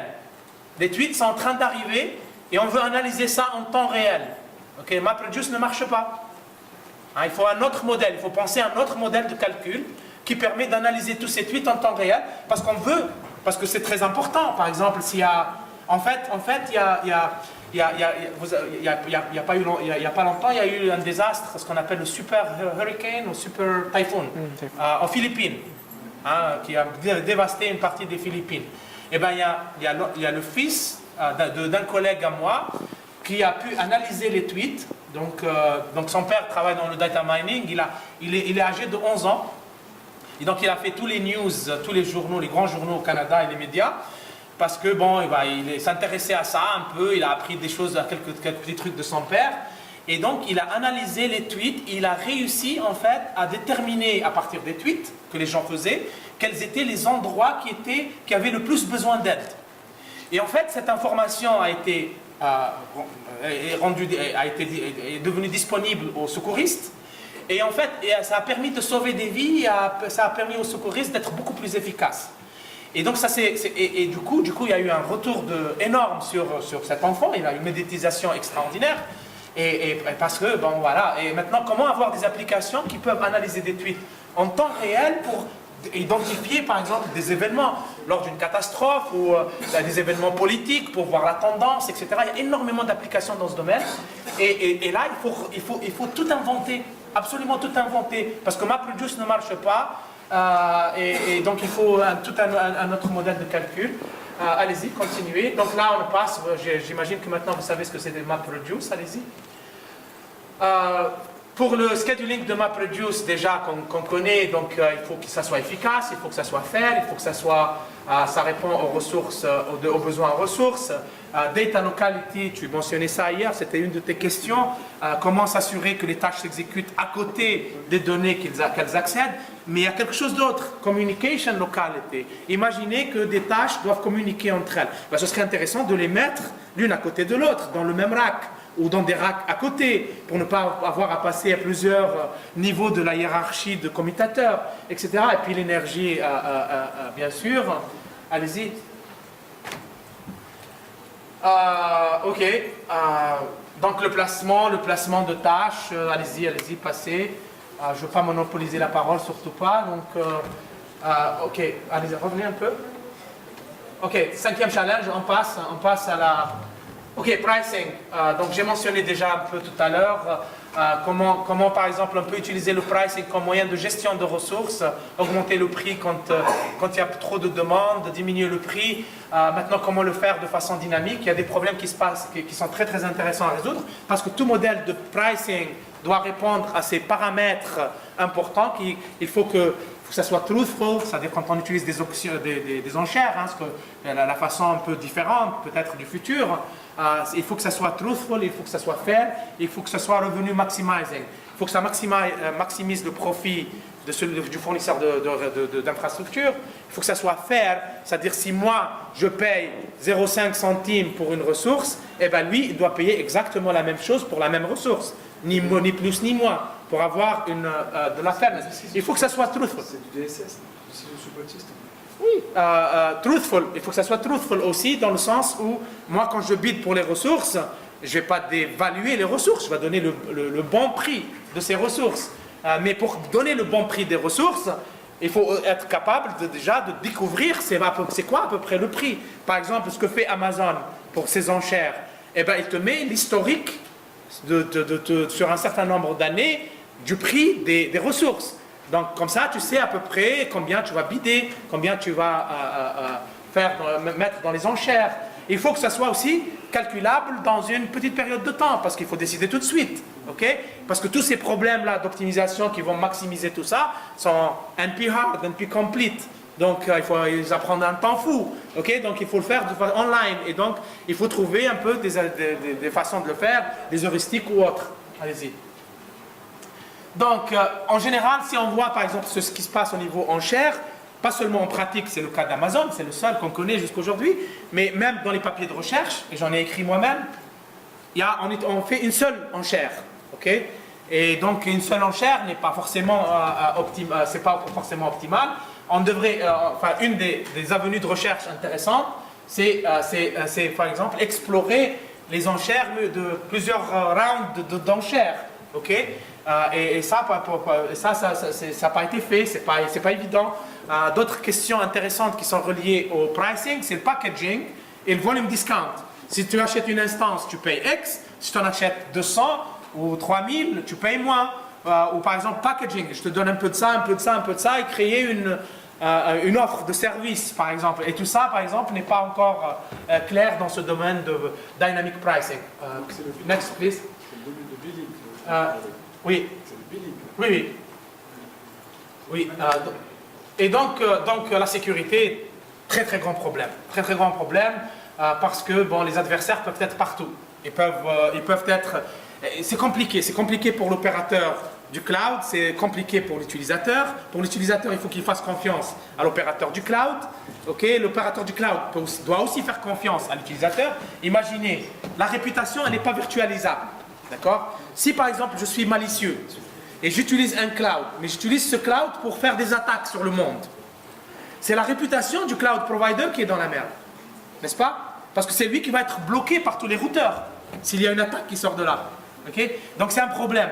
L'autre face de la pièce, c'est le cloud provider. Il faut que tu lui fasses confiance en lui donnant tes données privées. Okay? Et donc on ne peut pas simplement les encrypter, on peut juste mettre comment dire?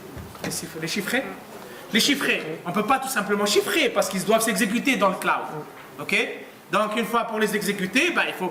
Maintenant on parle au niveau recherche, si vous êtes intéressé dans la cryptographie, si c'est ça le domaine qui vous intéresse, si votre thèse est dans ce domaine-là, il faut penser à ce qu'on appelle homomorphic encryption.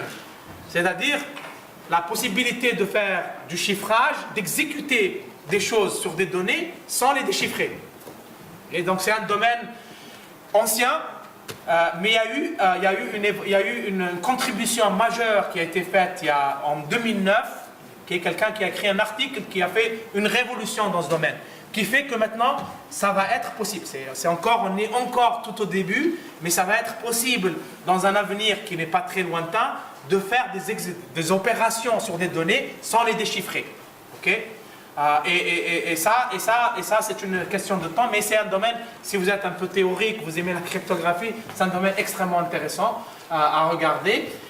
Et puis, il faut éviter un peu, parce que les attaques peuvent être faites à l'intérieur du cloud.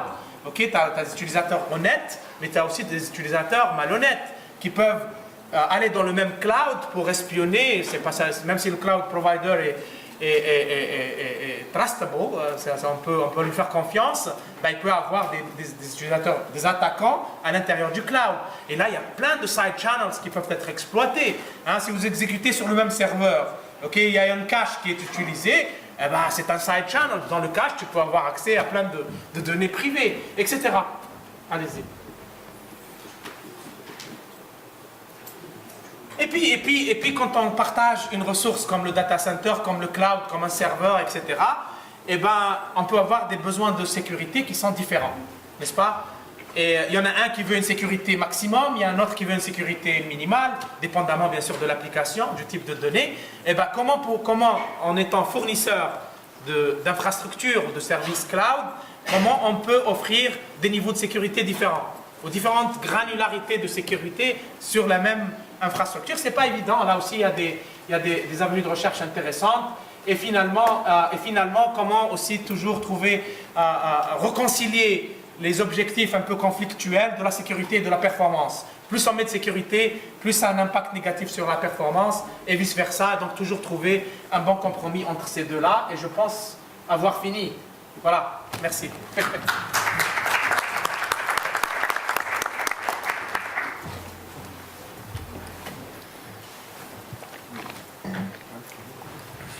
Merci Raouf. Alors on aimerait bien entendre aussi des interventions de la part des doctorants qui sont présents parmi nous. Est-ce qu'il y a des questions par rapport à ce qu'on vient de développer là?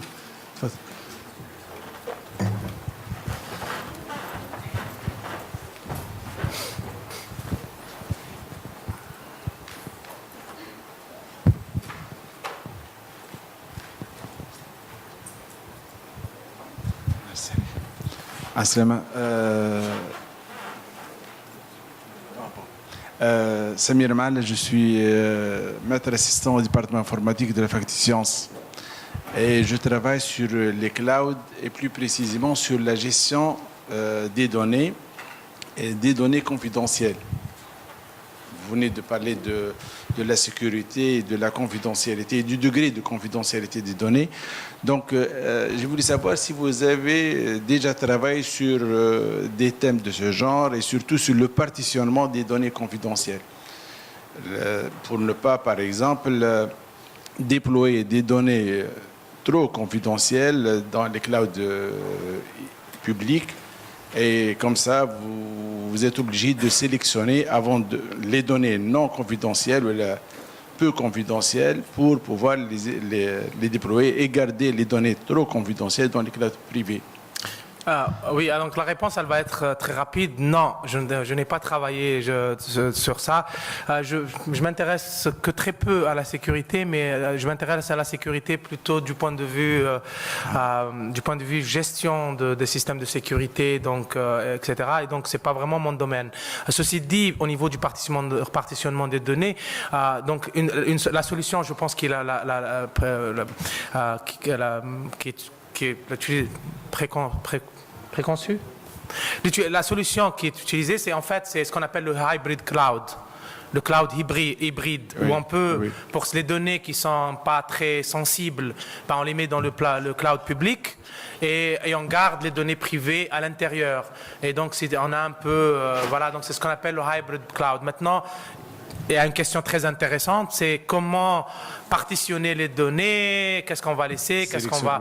Et ça, c'est vraiment une expertise à part, je pense, qui est assez dépendante de l'application aussi. Je ne pense pas que ça soit une problématique un peu générique, même si j'imagine qu'il y a des outils qui peuvent être utiles à des contextes différents.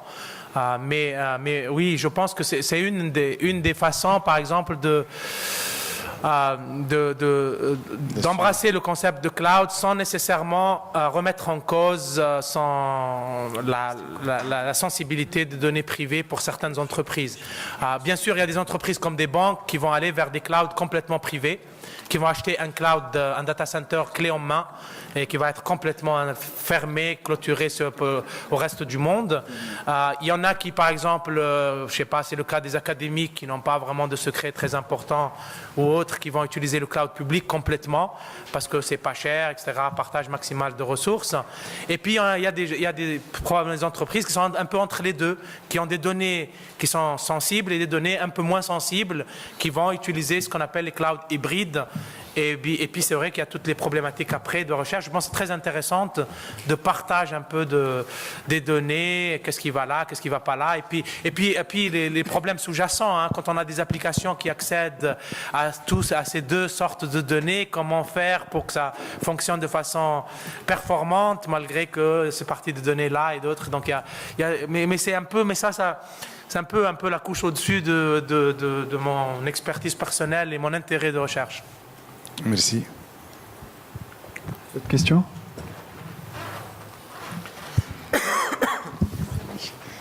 Bonjour. En fait, je voudrais demander... Non, 2. Juste 2 pour cette fois. En fait, je voudrais demander plus de détails sur le SDN. Okay, et comment en découplant le data et le contrôle, on peut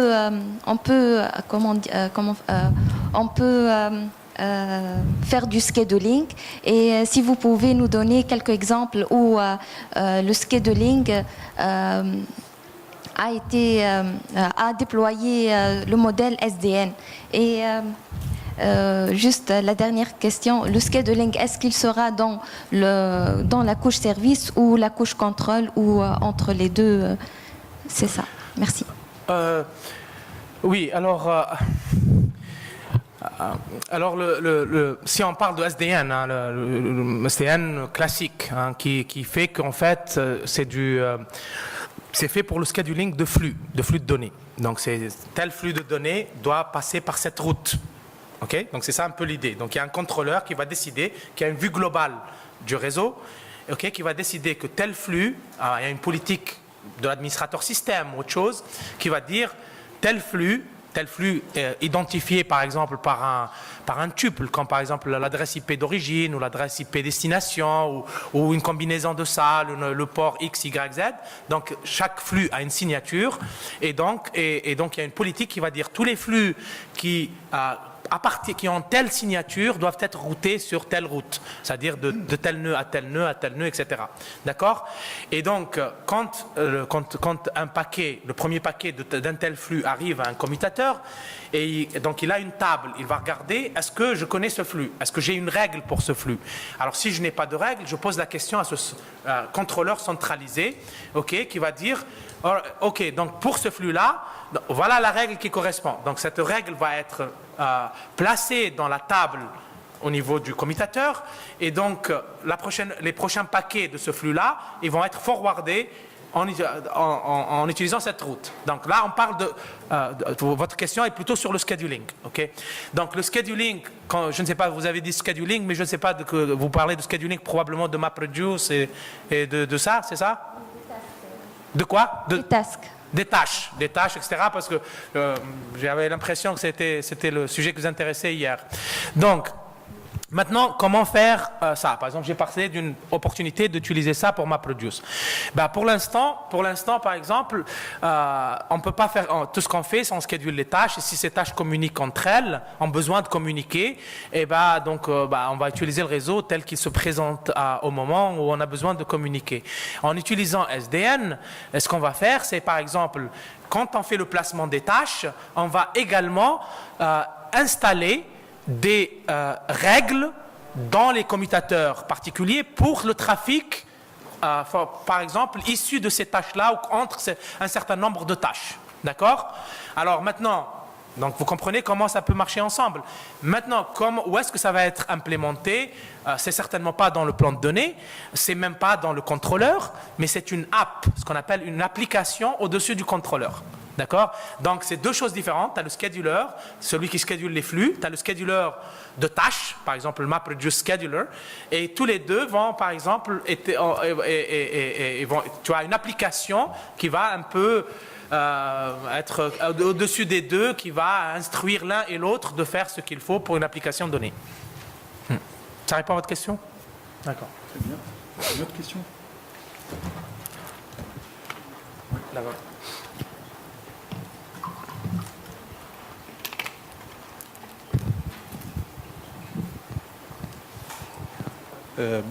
Monsieur, vers la fin, vous avez mentionné une technique de cryptographie qui consiste à crypter les données et il n'y a pas de chiffrement.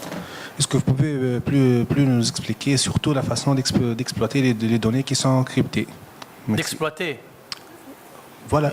Oui, honnêtement, c'est trop compliqué pour expliquer maintenant, mais par contre, je peux vous orienter vers la littérature. Hein. Donc c'est pas qu'on n'a pas besoin de chiffrement. On utilise le chiffrement. Les données sont chiffrées. Oui, les données sont chiffrées et elles sont stockées de façon chiffrée dans le cloud. Et on peut exécuter des opérations sur ces données chiffrées. Aujourd'hui, on est capable d'exécuter des opérations très rudimentaires. Ok, donc c'est pour ça que je dis qu'on est au début, mais ça a ouvert des perspectives énormes. Il y a un papier en 2009 qui est assez génial, qui a ouvert une perspective dans ce domaine-là, qui fait que c'est une question de temps maintenant pour arriver à faire des opérations plus sophistiquées, plus complexes, dans des temps raisonnables, sur des données complètement chiffrées. Oui, mais cette exécution qui se fait sur les données chiffrées ou c'est... Sur les données chiffrées. Oui, sur les données c'est-à-dire parce que c'est ça le problème. Le problème, on peut chiffrer des données et les stocker dans le cloud. Mais si on veut exécuter des applications sur le cloud, et en général on fait ça, hein, on a nos propres données, on veut exécuter des applications sur nos données là-bas. À partir du moment, normalement, hein, si on n'utilise pas cette technique, cette évolution, ce qui va se passer, c'est que d'abord pour exécuter l'application, donc il faut déchiffrer les données. Et une fois que tu as déchiffré les données, le provider, celui qui possède le cloud, il peut voir ces données. Alors si ces données sont critiques ou privées ou sensibles, c'est trop tard, il peut les voir. Maintenant, l'idée, c'est de pouvoir exécuter ces données sans les déchiffrer. Et donc, dans ce cas-là, c'est pas grave, tu peux les mettre dans n'importe quel cloud, même si tu connais pas le propriétaire du cloud, et puis il n'y a pas de problème, parce que les données vont être chiffrées, tu vas pouvoir exécuter tes opérations sur ces données sans avoir à les déchiffrer, donc le fournisseur de cloud ne pourra pas voir ces données-là. Okay? Aujourd'hui, ce que font, par exemple, pour revenir à la question de tout à l'heure, au-delà des clouds hybrides, certaines entreprises, ce qu'ils font, c'est qu'ils font des partenariats avec des cloud providers qui deviennent un peu associés d'une certaine façon, justement pour résoudre cette histoire de confiance. Ou bien, par exemple, on ne peut pas juste aller dans n'importe quel cloud public et, quand on a des données sensibles. Donc ils essayent d'aller, même s'ils peuvent pas se permettre des clouds privés, ou même s'ils vont dans des clouds hybrides ou même publics, ils essayent d'aller vers des fournisseurs de cloud qui sont soit des partenaires économiques ou je sais pas quoi, ou financiers, ou alors ils ont des relations telles qui fait que il y a une certaine confiance qui peut s'établir. Une question que j'ai, peut-être que j'aimerais bien poser à Khaled. Par exemple, est-ce qu'on peut parler dès maintenant de cloud mobile? Est-ce que, par exemple, le réseau VANET, qui est un réseau véhiculaire qui fait partie des réseaux émergents, c'est un réseau ad hoc en quelque sorte, là où les passagers avec le conducteur, ils peuvent par exemple jouer contre quelqu'un qu'ils ne connaissent pas, qui est sur l'autoroute. Hein, et donc ils cherchent un joueur, ils lancent le jeu, et par la suite ils commencent donc à exécuter des petites commandes. Est-ce que ça c'est du cloud, c'est du VANET, c'est quoi? Je prends peut-être le micro pour répondre.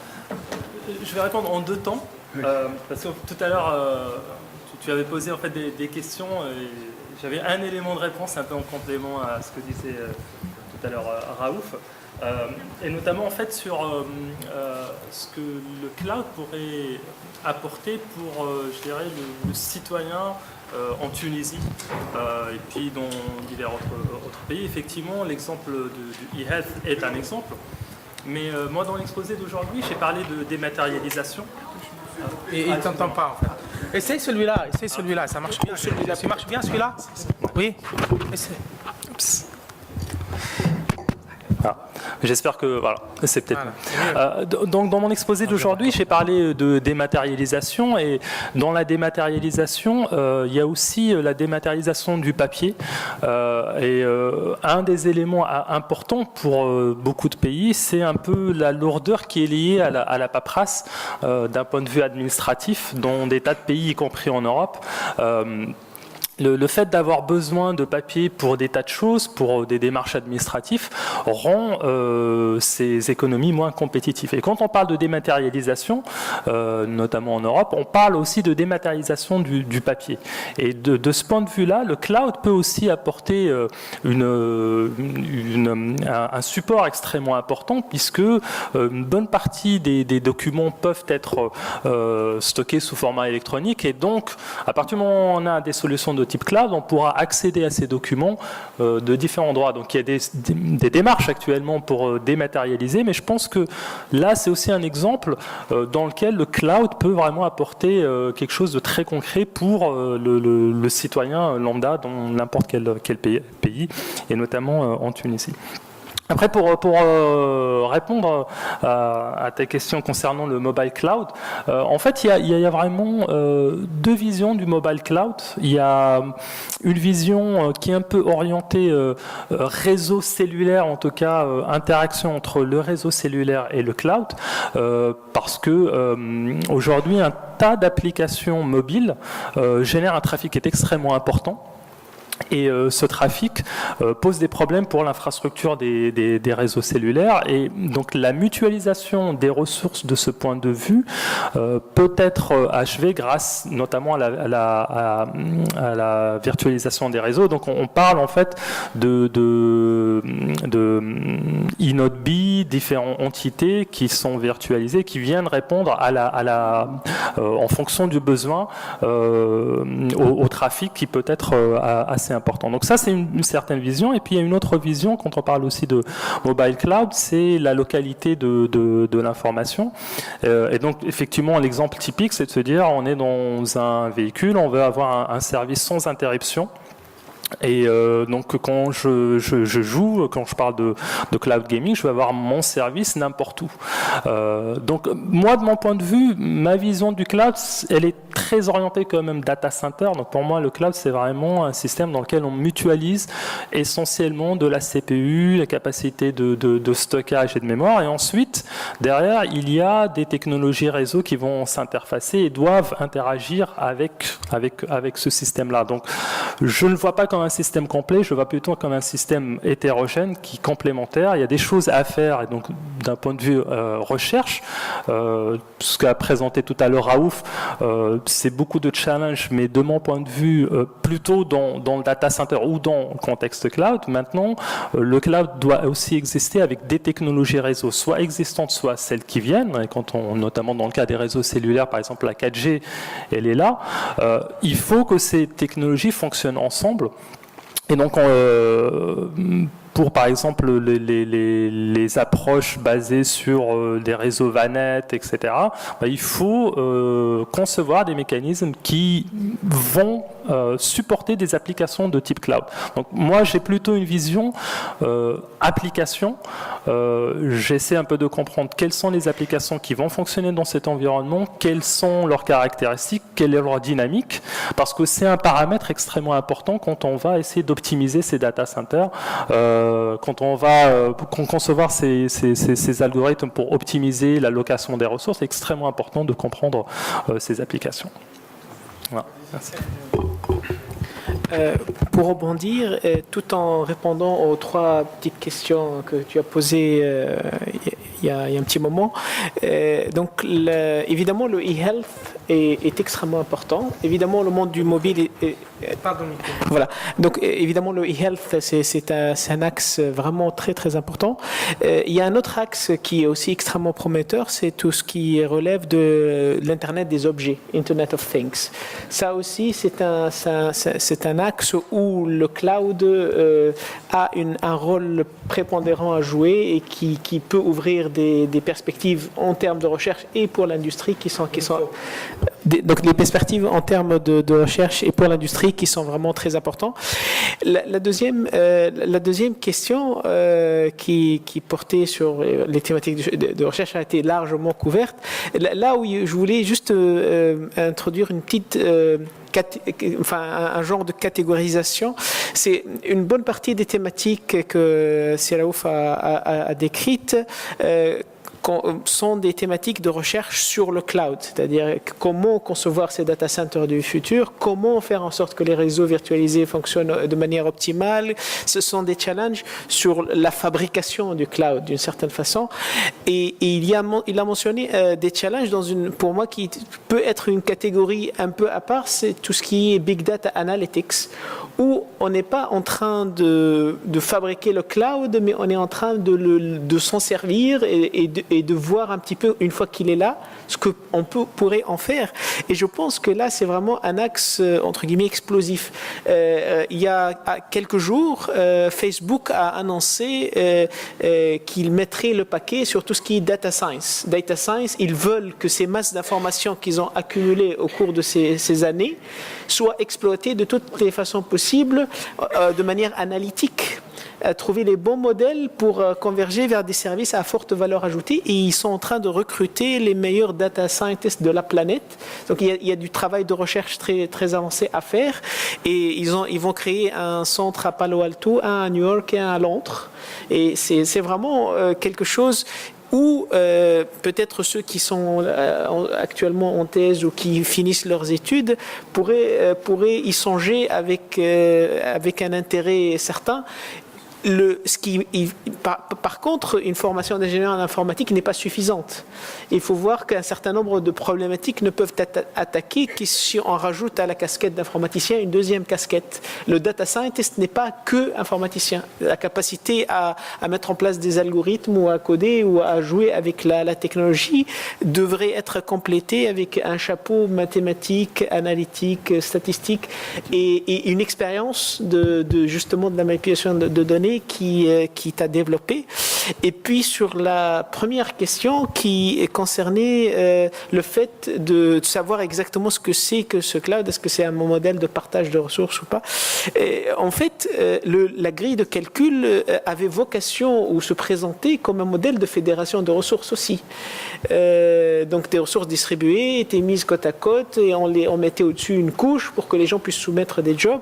Et ça a échoué si on regarde évidemment l'ambition initiale annoncée, et ça a échoué pour beaucoup de raisons, d'entre lesquelles que le paradigme proposé pour la fédération et l'usage des ressources fédérées n'était pas le bon.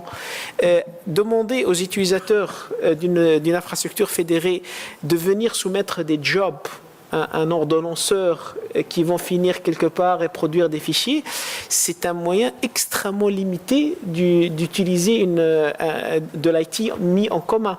Le cloud est un partage, certes, mais qui est un partage où l'utilisateur a un contrôle absolu à travers le paradigme des machines virtuelles qui donne l'illusion à tout un chacun qu'il est administrateur d'une machine et qu'il en dispose totalement.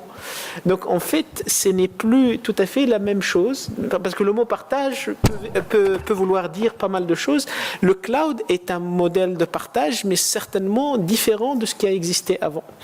Et c'est un modèle de partage aussi qui n'est pas... on ne prend pas des ressources quelconques et on les met côte à côte et on fait un cloud. Quand Amazon fabrique un data center, les nœuds sont exactement identiques. Et il y a une façon de concevoir le data center qui n'est pas celle qu'on avait avant. Donc pour garantir une telle efficacité, une telle disponibilité, il y a tout un certain nombre de choses qui sont déployées, qui sont tout à fait nouvelles. Donc est-ce que c'est juste du partage de ressources? Non, c'est aussi un écosystème. Quand on met en commun ces ressources et qu'on met ces ressources au plus près des données, pas comme on faisait avec les grilles, c'était distribué, mais que fait-on si on a des pétabytes? Est-ce qu'on va les trimballer entre les clusters? Donc là, la mise en commun de tout de manière centralisée ouvre la voie à l'émergence d'un écosystème où l'on partage des capabilities. Ce n'est plus juste des données, ce n'est plus juste des machines de calcul, c'est aussi tous les artefacts qui gravitent autour de cet écosystème. Voilà. Merci. Merci Karim. Donc normalement, on devrait terminer maintenant pour prendre une petite pause café. Juste une petite question et je laisserai l'un d'entre vous intervenir peut-être rapidement. Si je vous dirais par exemple quelle est la différence essentielle, quelle est la différence entre les overlay networks, les web services sémantiques, au niveau des overlay networks, au niveau des réseaux peer-to-peer, par rapport au cloud computing? Est-ce qu'il y a un rapprochement ou ce sont deux choses différentes? Parce que là, depuis tout à l'heure, on parlait de capacité de traitement, capacité de calcul et tout ça, mais est-ce qu'on ne pourrait pas intervenir au niveau applicatif, faire une agrégation de services sémantiques intelligents dans des réseaux, au niveau des nœuds Internet dont on dispose actuellement, pour essayer d'en tirer profit des différents équipements mis à notre disposition au niveau des providers, au niveau des opérateurs. Et ma question s'oriente essentiellement au niveau pourquoi le cloud? Il y a les web services sémantiques qui sont intelligents et qu'on est en train de développer au niveau des infrastructures existantes, qui sont essentiellement des infrastructures peer-to-peer. Pourquoi s'orienter vers le cloud, qui coûte très très cher et dont on n'a pas le moyen? Et il y a aussi le problème de sécurité des données. On est obligé de passer par Amazon. On est obligé de passer par, un autre fournisseur d'équipements. Si je peux intervenir, c'est pire. Le peer-to-peer au niveau, si tu parlais de sécurité, c'est pire. C'est le cloud, moi, c'est Amazon. Tu sais qui c'est. Le peer-to-peer, ça peut être n'importe qui. Et donc, c'est ça un des grands problèmes. Web service sémantique, donc je pourrais avoir un service d'annuaire d'une entreprise que j'essaie d'héberger chez un fournisseur de services authentique, dont j'ai confiance. Et comme ça, on sait où nos informations sont en train de transiter en quelque sorte. Et en quoi c'est pair à pair? Et en quoi c'est pair à pair? Là, je m'oriente vers une capacité au niveau applicatif, plutôt qu'une capacité au niveau chez l'équipementier. Et ça m'épargne un petit peu d'investir énormément d'argent qui coûterait très très cher à l'État. Pourquoi ne pas s'orienter vers les web services sémantiques? Il y a pas mal d'articles dans les revues qui en parlent. Est-ce qu'il y a une interaction entre les deux? Est-ce qu'il y a un passage? Est-ce qu'il y a une osmose entre ces deux disciplines? Ou bien ce sont deux choses séparées? Moi, j'ai du mal à situer ça parce que moi, je suis un peu plus bas, donc peut-être l'un de mes collègues ici pourront peut-être parler de ça. Mais si on fait juste si on compare un peu et on contraste le cloud et le pair à pair, donc c'est un peu le centralisé versus le distribué. Donc le pair à pair, donc il n'y a pas un data center sous une autorité administrative dans un coin physique particulier qui est accédé par tout le monde, mais les ressources un peu partout, et puis donc ressemble un peu au grid aussi dans un sens. Excusez-moi de vous interrompre, mais le web service sémantique, en fait, on a une partie centralisée, une partie décentralisée. On a en quelque sorte au niveau des services d'annuaire une architecture centralisée. Donc on lance une requête et cette requête-là, elle est envoyée vers le nœud qui est responsable de donner le traitement qu'il faut. ou bien on délègue à un autre nœud de pair en pair jusqu'à retrouver la ressource dont on aura besoin. Oui, je comprends de quoi vous parlez. Il y a deux choses dans un réseau pair à pair. Quand on cherche des données, il y a l'indexation, c'est-à-dire où est-ce que se trouve la donnée. Donc c'est un peu la première chose qu'il faut déterminer. Et donc là, ça peut être un serveur centralisé, mais ça peut être aussi un serveur distribué de type DHT. Distributed hash table, tu n'as pas besoin d'avoir un serveur qui maintient l'annuaire. Donc de toute façon, l'évolution des réseaux pair à pair a fait que les systèmes de type Napster n'ont pas fait long feu, donc parce qu'ils avaient un annuaire centralisé. Et donc on est passé après sur des architectures plutôt d'index distribués, donc d'index distribués de type non structuré, où par exemple tu dois faire un flooding, tu vas faire inonder le réseau par dire je recherche tel truc, jusqu'à ce que tu trouves éventuellement, mais qui a le problème d'inonder le réseau de messages de signalisation, ou alors utiliser des techniques plus smart comme les DHT, où par exemple chaque nœud devient responsable d'une partie de l'espace d'adressage ou de nommage, et donc ta requête va se déplacer dans les meilleurs des cas en log n nombre de hops jusqu'à arriver à celui qui va te dire où se trouve exactement la donnée que tu recherches. À ce moment-là, une fois que tu as la réponse, tu peux établir une connexion directe avec la source de l'information et accéder à cette information.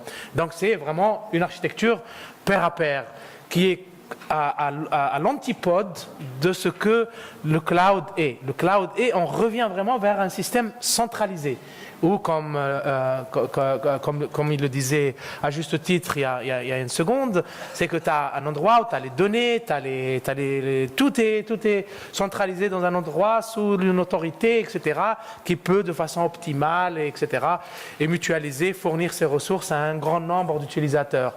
Alors il y a certains, on parlait tout à l'heure de la communauté HPC qui essaie de se greffer au cloud, la communauté pair à pair aussi, elle essaye. Difficilement. Il y a eu un article publié dans le... en fait, c'est le message de l'éditeur en chef du journal I3E Transaction on Parallel and Distributed Systems, IEEE TPDS, donc qui a écrit qu'on ne veut plus prendre d'articles sur le pair à pair. Et donc c'est une position... si vous travaillez sur le pair à pair pour votre thèse, finissez vite. Si vous n'avez pas commencé, non, n'y allez pas. Non, pas parce que c'est pas un sujet intéressant. Intellectuellement, il est excitant. C'est un problème compliqué, plus compliqué que le cloud. Quand c'est distribué, c'est plus excitant intellectuellement. Mais par contre, ça va être difficile pour vous de publier. Ça va être difficile de publier parce que un journal qui a publié beaucoup dans le domaine du pair à pair, aujourd'hui a décidé qu'on ne pouvait plus le faire. Et en fait, ça a fait un peu de grabuge, un peu au niveau de I3E, parce que ça ne se fait pas. On ne doit pas pointer du doigt une communauté quelconque. Et donc, ils ont retiré l'article du site web, mais il existe encore sur I3E Explore, parce qu'il fait partie d'une hard copy qui a été publiée. La conférence, il y a eu quelques workshops sur le pair à pair à travers les années qui n'existent plus. Il restait une seule conférence qui s'appelle I3E P2P, qui est la grande conférence dans le domaine du pair à pair. Eh ben, la dernière édition de cette conférence qui a eu lieu donc il y a quelques mois, il y a une discussion où ils n'étaient pas sûrs qu'ils allaient la reconduire l'année prochaine. Et là, je viens de voir récemment que, en fait, elle est reconduite l'année prochaine, mais elle est colocalisée avec une autre conférence. Donc, on essaye un peu, parce qu'en fait, elle est en train de rétrécir au niveau de la communauté, donc son existence est un peu peut être problématique. Donc, juste une petite Maintenant, juste pour je finis, tu prends la parole. Maintenant, pour revenir à ta question, est-ce que ça veut dire que c'est fini à jamais le pair à pair? Non, moi, je suis suffisamment vieux pour savoir que les choses partent et viennent pour des raisons X et Y. Donc, le cloud, c'est bien beau maintenant, tout le monde s'y intéresse, l'industrie met énormément d'argent. Peut-être un jour, on va arriver au point où ça y est, on n'avance plus et on va dire, OK, maintenant, on va distribuer les clouds. Il y a déjà des propositions de ce qu'on appelle micro-cloud, nano-cloud, ou finalement, le data center, c'est votre set-top box de télévision à la maison, ou même votre machine, ça devient un nano-data center. Et donc, on revient un petit peu en arrière. Bon, maintenant, ça n'a pas le vent en poupe. Est-ce que ça ne va pas revenir quand on aura plus de financement, il va aller inventer quelque chose d'autre. C'est pas impossible. C'est pas impossible. Mais en tout cas, c'est pas le moment maintenant. J'ai juste une petite remarque dans le même sens. Hein, c'est parce que là, peut-être on va le confirmer et en même temps, on va profiter donc pour donner des conseils pour nos futurs chercheurs. En fait, ce qu'on a remarqué effectivement nous, comme étant des chercheurs, c'est que on n'arrête pas de recycler les travaux. C'est-à-dire, on a constaté qu'il y a plein d'équipes de recherche dans le monde qui travaillent sur le peer-to-peer, sur le SOA, sur le networking, n'importe. Ah, le cloud, il est venu. Tout ce qu'il a fait, il va le recycler à 80%, je sais pas. Il va le mettre dans l'article et voilà, je vais publier. Donc, moi, je pense qu'il y a une différence aussi entre travailler sur le cloud, donc déjà on a une liste, donc une thème, voilà, ça c'est dans le corps du cloud, et utiliser le cloud. Dernièrement, donc j'ai fait un review d'un journal, le titre il y a le cloud base, je sais pas. Il y a 10 pages, il n'y a pas le mot cloud. À la fin, donc dans la performance, il a utilisé, je sais pas, une machine sur Amazon, n'importe quoi, et pour dire à la fin que je travaille sur le cloud. Donc là, je pense aussi qu'il faut faire cette séparation, parce que là, je sais bien, et là, pourquoi je dis ça, parce que j'étais en contact, donc ces 2 jours-là, avec quelques doctorants, donc c'est que il y a une différence effectivement entre entrer dans le corps du cloud et donc explorer donc les challenges de lever les verrous, etc. et utiliser tout simplement le cloud, ou bien de marier 2 thématiques qui peuvent être donc initialement séparées, mais qu'on essaie de les rapprocher. Donc, je sais pas, peut-être toi tu as l'expérience en fait parce que là tu étais l'éditeur-en-chef de TPDS, c'est ça, donc non, pas TPDS, TNSM. Voilà, donc peut-être donc c'était dans le même sens, donc je sais pas, donc si Non, oui, ça existe en fait. Ça existe en fait des gens qui essayent de piggyback sur une thématique qui est un peu hot topic, parce que c'est vrai qu'une conférence ou un journal, il a envie d'être à l'avant-garde, donc il a envie de publier des trucs sur les technologies nouvelles, etc. Et donc, bon, les gens ils pensent qu'en fait, en faisant artificiellement référence à un concept, ça veut dire qu'on fait partie. Maintenant, ça dépend de la qualité du journal ou de la conférence. Malheureusement, aujourd'hui, il y a une multiplication des conférences et des journaux tels qu'on peut publier n'importe quelle merde, excusez-moi du terme. Maintenant, c'est vrai qu'il reste encore des journaux et des conférences qui sont très élitistes, très compétitives, très regardantes sur la qualité, qui vont faire une évaluation de qualité qui va identifier ce genre de recyclage, de zigzag, etc. et de mensonges. Oui. Mais il est vrai qu'en général, un peu le commentaire initial que vous avez fait, il y a un recyclage un peu dans... c'est vrai qu'on est confronté aux mêmes idées qui reviennent avec des nouveaux noms, des buzzwords nouveaux. Mais parfois, il y a quand même des instanciations dans la pratique qui font qu'il y a des aspects nouveaux. Hein. Si on regarde bien, il y a quand même des aspects nouveaux. Je parlais tout à l'heure de SDN. SDN, on en a fait beaucoup, mais sous un autre nom. Mais quand même, il a, par exemple, je dirais, parmi d'autres choses, l'abstraction de flux de données, par exemple, les nouvelles. C'est une abstraction très intéressante dans SDN qui n'était pas dans Active et Programmable Networks et COPS, etc. Et peut-être que c'est ça qui va aussi faire que ça va peut-être être plus intéressant d'un point de vue pratique. Et ça ouvre aussi des perspectives au niveau de recherche qui n'ont pas été, qui n'ont pas existé quand on regardait les autres incarnations de ce concept. Donc il faut être pas nécessairement aussi rejeté en bloc, dire mais j'ai vu ça, j'ai connu ça. Moi je connais un grand monsieur qui se déclare un des pères de l'internet, qui à chaque fois qu'il a fait un talk à une conférence, tu l'as vu, Ahmed.net, tu l'as vu, on était à la même conférence. Moi j'ai vu plusieurs fois, mais à chaque fois il nous sort sa thèse et il highlight un paragraphe et dit mais je l'ai fait. Il n'y avait pas encore la téléphonie mobile, mais je l'avais dit dans ma tête. Bon, bah oui, il a inventé tout ça. Mais bon, il ne faut pas non plus retomber dans cette caricature non plus, mais il faut aussi reconnaître. Et ça, c'est aussi un grand problème pour les jeunes chercheurs, là, quand ils commencent. Et ce n'est pas seulement votre faute ou la faute des chercheurs. Quand on fait un article, regardez, on oublie un peu tout ce qui a été fait il y a très longtemps. Les gens qui ont travaillé sur les mêmes choses, des choses similaires, etc., dans les années 70 ou 60, ou je ne sais pas quand, ou 80. Aujourd'hui, tu vois un article, tu trouves que des références sur, je ne sais pas quoi, l'année dernière ou l'année d'avant. Et malheureusement, si tu ne le fais pas, c'est les évaluateurs qui vont te dire « Ouais, mais les trucs sont anciens, vous n'avez pas cité la... » C'est vraiment, malheureusement, il y a un problème. Il y a un problème que je reconnais un peu des deux parts.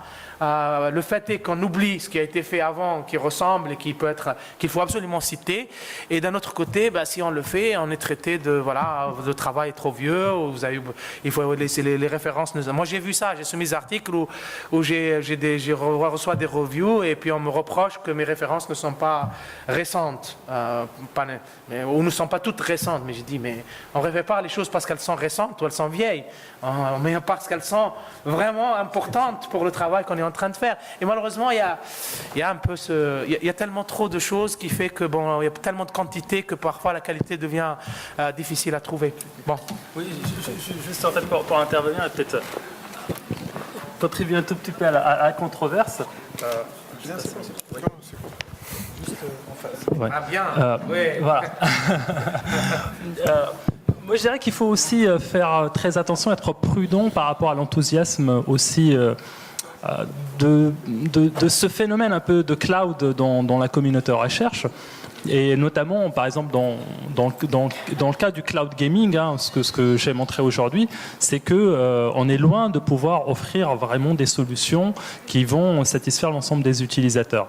Et une bonne partie maintenant des papiers qui apparaissent sur cette thématique-là vont vers une petite dose de distribué, un tout petit peu de mélange.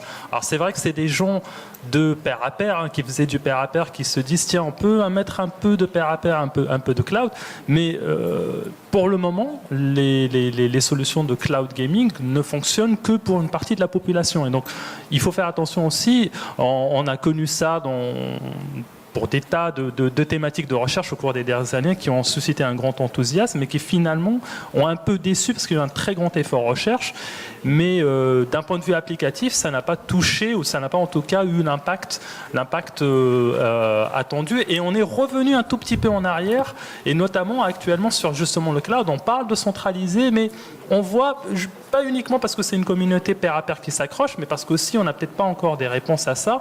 On se dit que dans ce cas-là, on est un peu obligé de faire du distribué. Et donc, je ne suis pas d'accord. On va discuter. Donc on mérite comme après tout ce débat, et après ces discussions intéressantes. Et d'abord, on tient à remercier nos invités pour les questions. Merci.